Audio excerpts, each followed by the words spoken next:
जैसे जैसे भारतीय जनता पार्टी और संघ परिवार को चुनावों में अपनी हार दिख रही है, वैसे वैसे इन्हें हिंदू खतरे में नजर आ रहा है।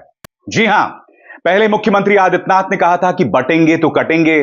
फिर प्रधानमंत्री नरेंद्र मोदी महाराष्ट्र पहुंचकर यह अपील करते हैं कि कांग्रेस का वोट बैंक तो उन्हें वोट दे देगा, यानी मुसलमान तो उन्हें वोट दे देगा, मगर हिंदू बट रहा है।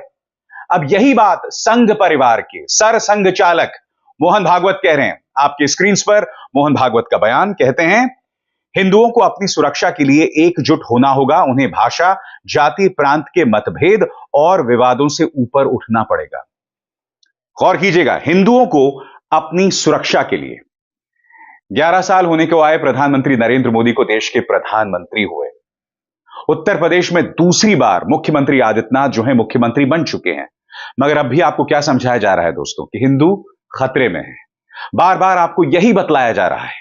यह मत सोचिए कि पश्चिमी उत्तर प्रदेश में जो सांप्रदायिक तनाव पैदा किया गया, जब इस शख्स नरसिंहानंद ने हजरत मोहम्मद साहब के बारे में आपत्तिजनक बयान दिया, जिसके चलते कई मुसलमान सड़क पर उतर आए और बवाल भी हुआ। यह मत समझिए कि इस घटनाक्रम को आप सरसंघ चालक के बयान से जोड़कर नहीं देख सकते, या फिर भारतीय जनता पार्टी के नेता जो बार बार इस तरह की बातें कर रहे हैं उसके साथ नहीं जोड़ के देख सकते। मैं फिर आपसे सवाल पूछता हूं दोस्तों, 11 साल के बाद भी हिंदू खतरे में है? 11 साल के बाद भी हिंदू को अपनी सुरक्षा का ध्यान रखना है, तो 11 साल से आप क्या कर रहे थे? 11 साल से आपने हिंदुओं के अंदर सिर्फ असुरक्षा का माहौल पैदा किया, उसे इनसिक्योर बनाया, उसे भड़काया, उसे डराया, उसे बार बार यह बतलाया कि हिंदू खतरे में है। बिल्कुल उसी अंदाज में जिस तरह से मध्य पूर्व में कट्टर मौलवी मुसलमानों को बताते हैं कि इस्लाम खतरे में है, अब तुमने हिंदू धर्म को भी या हिंदुइज्म को भी उसी का अक्स, उसी का प्रतिबिंब बना दिया है। कितने शर्म की बात है ना दोस्तों। मैं फिर आपसे कह रहा हूं, अगर यति नरसिंहानंद सरस्वती के बयान से सांप्रदायिक तनाव पश्चिमी उत्तर प्रदेश में होता है और बार बार जो आपको समझाया जा रहा है कि हिंदू खतरे में हैं, इन्हें जुदा करके नहीं देखा जा सकता। याद कीजिएगा, अभी 2 दिन पहले ही प्रधानमंत्री नरेंद्र मोदी महाराष्ट्र जाते हैं और कांग्रेस के वोट बैंक की बात करते हैं और फिर बगैर नाम लिए हिंदुओं से एकजुट होने की अपील करते हैं। क्यों कहते हैं बताइए? सुनिए उन्होंने क्या कहा था। कांग्रेस जानती है कि उसका वोट बैंक तो एक रहेगा, लेकिन बाकी लोग आसानी से बढ़ जाएंगे, टुकड़े हो जाएंगे। इसलिए कांग्रेस और उसके साथियों का एक ही मिशन है, समाज को बांटो, लोगों को बांटो और सत्ता पर कब्जा करो। इसलिए हमें अतीत से सबक लेना है। हमें हमारी एकता को ही देश की ढाल बनाना है। हमें याद रखना है, अगर हम बटेंगे तो बांटने वाले महफिल सजाएंगे। हमें कांग्रेस और महाअघाड़ी वालों के मंसूबों को कामयाब नहीं होने देना है। साथियों, जहां जहां कांग्रेस के कदम पड़ते जाते हैं, वहां बंटाधार ही होता है। और मैं आपको याद दिलाना चाहूंगा, इससे पहले मुख्यमंत्री आदित्यनाथ ने भी कहा था बटेंगे तो कटेंगे। कहने को ये मुख्यमंत्री हैं और कहने को नरेंद्र मोदी देश के प्रधानमंत्री हैं, मगर ये लोग अपील क्या कर रहे हैं दोस्तों? हिंदू एकता की। मैं फिर आपसे कह रहा हूं, क्या हिंदू को डरने की जरूरत है? अरे साहब, जब 2014 से पहले हिंदुओं के मन में डर का माहौल नहीं था कि इसका वजूद खतरे में है, तो अब ऐसा क्यों किया जा रहा है? आपको इस टूल किट को समझना पड़ेगा दोस्तों। एक तरफ भारतीय जनता पार्टी के नेता इस तरह के बयान देते हैं, दूसरी तरफ गोदी मीडिया ये जहर उगलता रहता है। इन दोनों का जो खतरनाक कॉकटेल है, इन दोनों का जो तालमेल है, उसके जरिए हिंदुओं को बतलाया जाता है कि तुम खतरे में हो। गोदी मीडिया रोज किस तरह से जहर उगल रहा है ना, मैं आपको जी न्यूज का एक क्लिप दिखाना चाहता हूं दोस्तों।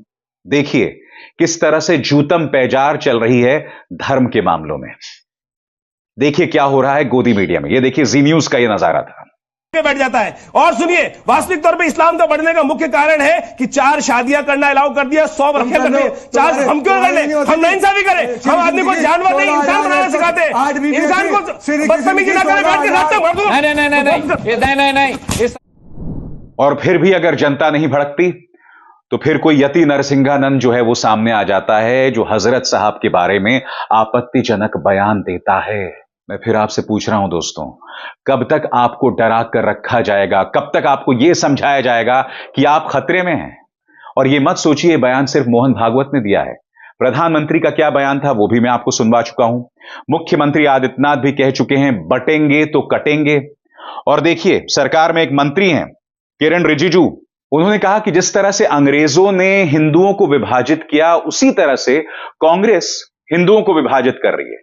वो आगे ये भी कहते हैं, चेतावनी देते हैं मुसलमानों को, और ये कहते हैं कि आप लोग कांग्रेस का वोट बैंक बनकर नहीं रह जाइए। सबसे पहली बात, ये कहने को मंत्री हैं। दूसरी बात, अंग्रेजों ने हिंदुओं को विभाजित नहीं किया था। अंग्रेज डिवाइड एंड रूल पॉलिसी की बात कर रहे थे और उसका मकसद था हिंदुओं और मुसलमानों में खाई पैदा करना। डिवाइड एंड रूल पॉलिसी हिंदुओं के लिए नहीं थी।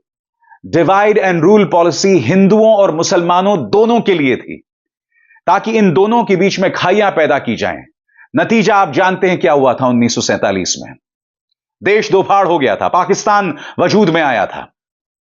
हिंदुओं और मुसलमानों में जबरदस्त सांप्रदायिक दंगे हुए थे, और फिर इसी का सहारा लेकर भारतीय जनता पार्टी राजनीति करती है। इसी का सहारा लेकर गिरिराज सिंह जैसे लोग कहते हैं कि 1947 में मुसलमानों को पाकिस्तान चले जाना चाहिए था। वो मुसलमान जो पिछले 75 सालों से आजाद भारत में हैं, यहां की खुली हवा में सांस ले रहे हैं, यहां की अर्थव्यवस्था में योगदान दे रहे हैं। वो देश जिसमें एपीजे अब्दुल कलाम, शाहरुख खान, सलमान खान, मोहम्मद शामी और न जाने कितने लोग सामने उभर कर आए जिन्होंने देश की तरक्की में योगदान दिया, उनके बारे में लगातार भड़काऊ बयान दिए जाते हैं। और मैं समझना चाहता हूं क्यों। सुनिए किरण रिजिजू का यह ताजा बयान। कांग्रेस ने यह डिवाइड एंड रूल का पॉलिसी अपनाया है। अंग्रेजों ने भी हिंदुओं को विभाजित किया और अब कांग्रेस पार्टी फिर से हिंदुओं को विभाजित करना चाहते हैं। जाहिर सी बात है दोस्तों, जो बात मोहन भागवत ने कही कि हिंदुओं को एक होना चाहिए, या जो बात किरण रिजिजू कह रहे हैं, जो बात प्रधानमंत्री ने 24 घंटे पहले की, इस पर कांग्रेस ने तल्ख टिप्पणी अपनाई है। पवन खेरा का बयान आपके स्क्रीन पर। हिंदुओं को अपनी सुरक्षा के लिए किसके खिलाफ एकजुट होने को कह रहे हैं? भाजपा की सरकार के खिलाफ? भागवत जी, हिंदू में खतरे है के नारे से आपने वर्षों से गरीबों, दलितों, पिछड़ों, आदिवासियों को समानता से वंचित रखा। हिंदुओं को डराने की राजनीति को जनता ने नकार दिया है। उन्हें बढ़ती महंगाई, बेरोजगारी, भ्रष्टाचार और अपराधियों से सुरक्षा चाहिए। गरीब, दलित, पिछड़े और आदिवासियों को संसाधन और अवसरों का समान अधिकार दिलवाइए। उन्हें अपने हिस्से का हक दिलवाने के लिए जातीय जनगणना करवाइए। और हो क्या रहा है दोस्तों कि किरण रिजिजू सरीखे लोग राहुल गांधी की आलोचना करते हैं जब वो जातीय जनगणना की बात करते हैं। सीधी सी बात है, अगर देश के धन्ना सेठों में अति पिछड़े वर्गों की नुमाइंदगी नहीं है, दलितों की नुमाइंदगी नहीं है, अगर नौकरशाहों में डिसीजन मेकिंग में, निर्णय लेने में पिछड़े वर्गों की भूमिका नहीं है, और अगर राहुल गांधी ये उठाते हैं, तो यह हिंदू विरोधी बयान कैसे हो सकता है? क्या भारतीय जनता पार्टी की बुनियादी सोच पिछड़ा वर्ग और दलित विरोधी है? क्योंकि राहुल गांधी तो जातीय जनगणना की बात कर रहे हैं ना, उसका ताल्लुक हिंदुओं से बिल्कुल भी नहीं है। वो सिर्फ इस समाज के जो दबे कुचले लोग हैं, वंचित लोग हैं, उन्हें न्याय दिलवाने की बात कर रहे हैं। तो ऐसे में भारतीय जनता पार्टी इस तरह की बातें क्यों करती है? हरियाणा में यह तजुर्बा पूरी तरह से नाकाम हुआ दोस्तों, क्योंकि आपको याद है कि किस तरह से हेमंत बिस्व शर्मा और योगी आदित्यनाथ को मैदान में उतारा गया। मकसद क्या था? सांप्रदायिक माहौल भड़काया जाए। सुनिए हेमंत बिस्व शर्मा ने क्या कहा था चुनाव प्रचार के दौरान। देश का कोने कोने में भी और ऐसा ही बाबर को पाल के रखा है। भाइयों और बहनों, हमें ऐसा ही करना है जैसे अयोध्या में बाबर राज का खत्म हुआ, भव्य राम मंदिर निर्माण हुआ।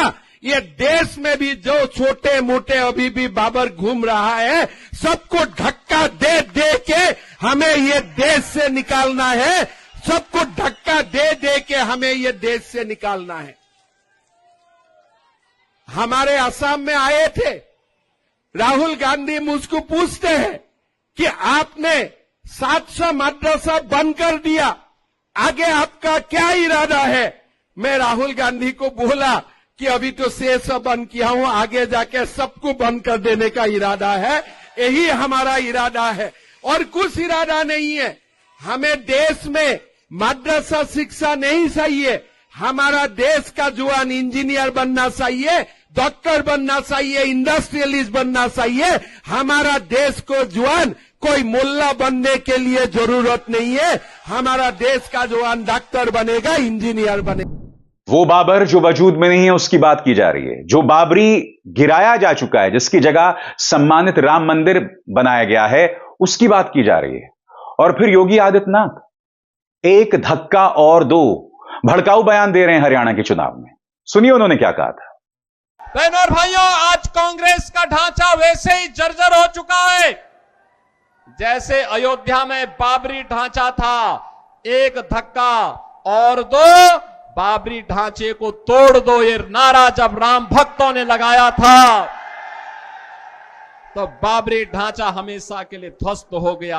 और बाबरी ढांचा जो ध्वस्त हुआ, गुलामी का ढांचा ध्वस्त हुआ, अयोध्या में राम मंदिर निर्माण का मार्ग प्रशस्त हुआ।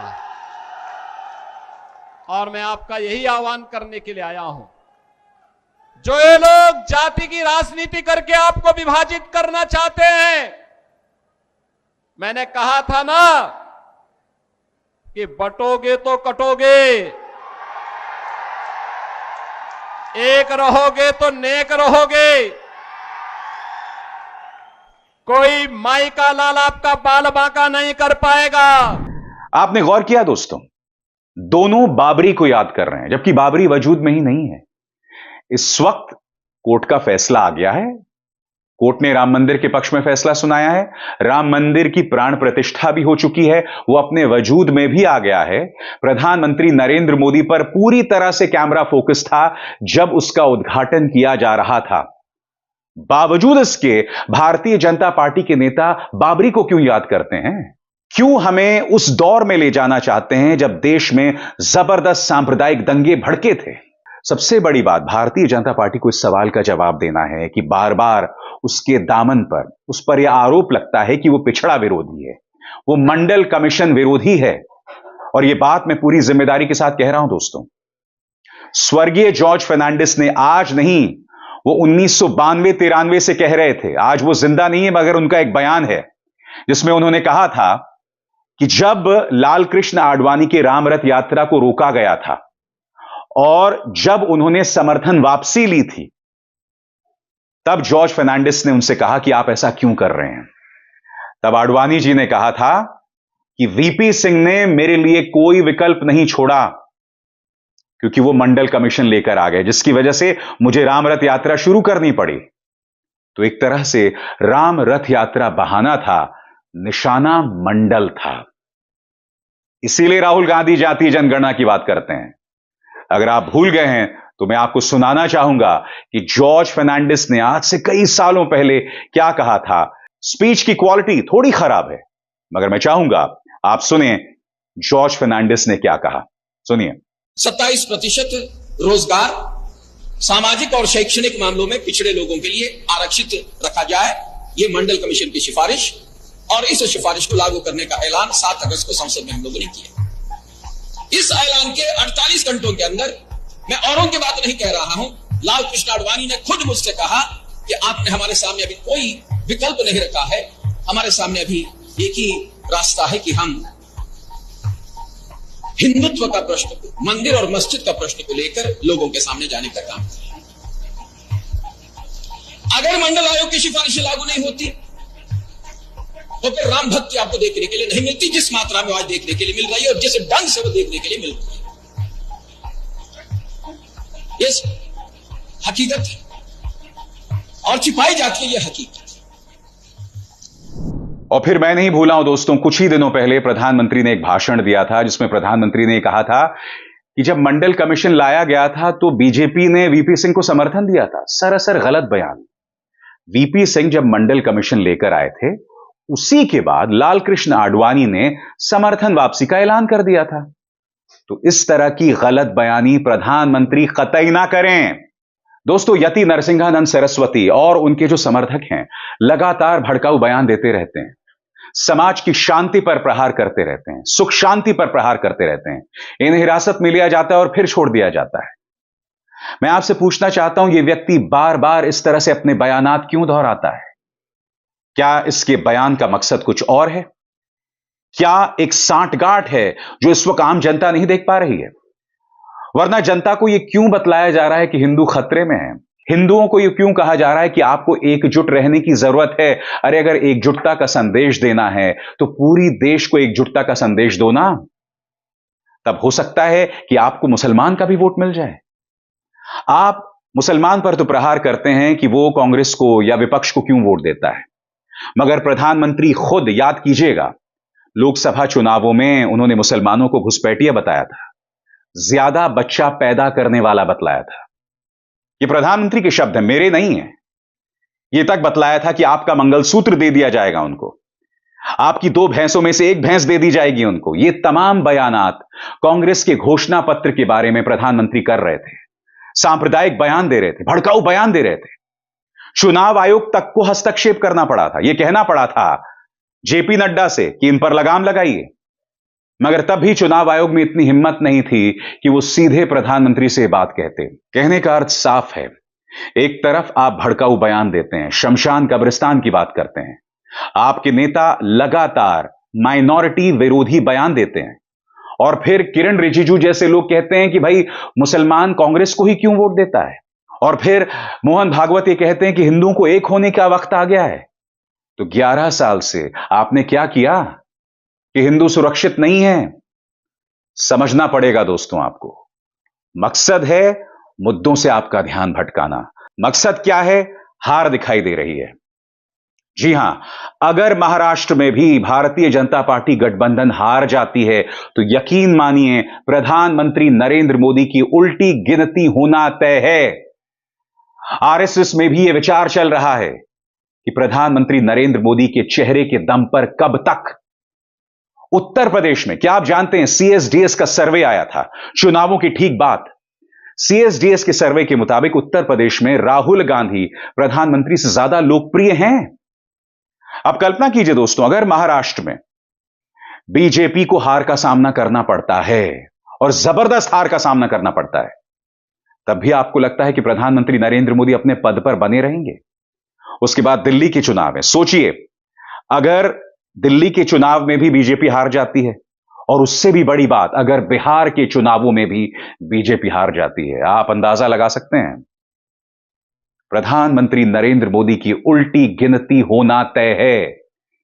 यही चिंता आरएसएस को सता रही है। आरएसएस को यह चिंता भी सता रही है कि अगर एक के बाद एक विधानसभा चुनाव बीजेपी हारती गई तो कहीं तेलुगु देशम पार्टी और जनता दल यूनाइटेड पाला ना बदलने। और आरएसएस नहीं चाहती कि किसी भी कीमत पर बीजेपी सत्ता से बाहर हो, क्योंकि अगर भारतीय जनता पार्टी सत्ता से बाहर हुई तो कई मामलों की जांच होगी। जी हां, जिस एजेंडे के अंतर्गत आरएसएस चल रही है वो एजेंडा धराशायी हो जाएगा। मैं आपको एक छोटी सी मिसाल देता हूं दोस्तों। आप जानते हैं पब्लिक अकाउंट्स कमेटी, संसद की एक पब्लिक अकाउंट्स कमेटी होती है जो अलग अलग मामलों की जांच करती है। आपको याद है 2012 में जो सो कॉल्ड 2G घोटाला हुआ था, उस पब्लिक अकाउंट्स कमेटी के अध्यक्ष थे मुरली मनोहर जोशी। मुरली मनोहर जोशी ने अपनी तरफ से कहा था कि विनोद राय को बुला जाए, ये किया जाए, वो किया जाए। इन्होंने जो मर्जी किया, इन पर कोई अंकुश नहीं थी। अब पीएसी के अध्यक्ष हैं कांग्रेस नेता केसी वेणुगोपाल। आप जानते हैं इस वक्त एक बवाल चल रहा है। सेबी प्रमुख माधवी बुच के अडानी से ताल्लुकात। क्या आप जानते हैं कि वेणुगोपाल ने यह सिफारिश की है कि माधवी बुच को पीएसी के सामने बुलाया जाए ताकि उनसे पूछताछ हो सके। और आप जानते हैं इसका विरोध कौन कर रहा है? निशिकांत दुबे, भाजपा सांसद निशिकांत दुबे, उन्होंने बाकायदा खत लिखा है लोकसभा अध्यक्ष को कि अगर ऐसा होगा तो देश की अर्थव्यवस्था को नुकसान पहुंचेगा। क्यों बुलाया जा रहा है माधवी बुच को? जब यह दिखाई दे रहा है कि सेबी ने माधवीपुरी बुच के पति की कंपनी को फायदा पहुंचाया, तो स्वाभाविक सी बात है जांच होनी चाहिए और माधवी बुच को बुलाया जाएगा, मगर निशिकांत दुबे उसका विरोध कर रहे हैं। जी हां, ऐसे ही मुद्दों पर से आपका ध्यान हटाने के लिए आपको यह बार बार बतलाया जाता है कि आप खतरे में, हिंदू खतरे में। नहीं साहब, हिंदू खतरे में नहीं है। खतरे में वो पॉलिटिकल पार्टीज हैं जो हमारी भावनाओं को भड़काकर हमारा वोट हासिल करना चाहती हैं, जो जातीय जनगणना जैसे सामान्य मुद्दे के बारे में उसे हिंदू विरोध के साथ जोड़ देते हैं, उसे देश विरोध तक कह देते हैं। ये सब बातें की जा रही हैं। बाज आइए, मुद्दे पर आइए।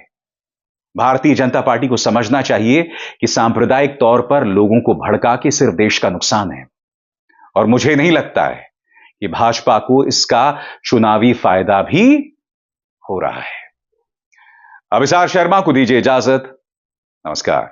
स्वतंत्र और आजाद पत्रकारिता का समर्थन कीजिए, सच में मेरा साथी बनिए। बहुत आसान है दोस्तों, इस ज्वाइन बटन को दबाइए और आपके सामने आएंगे ये 3 विकल्प, इनमें से एक चुनिए और सच के इस सफर में मेरा साथी बनिए।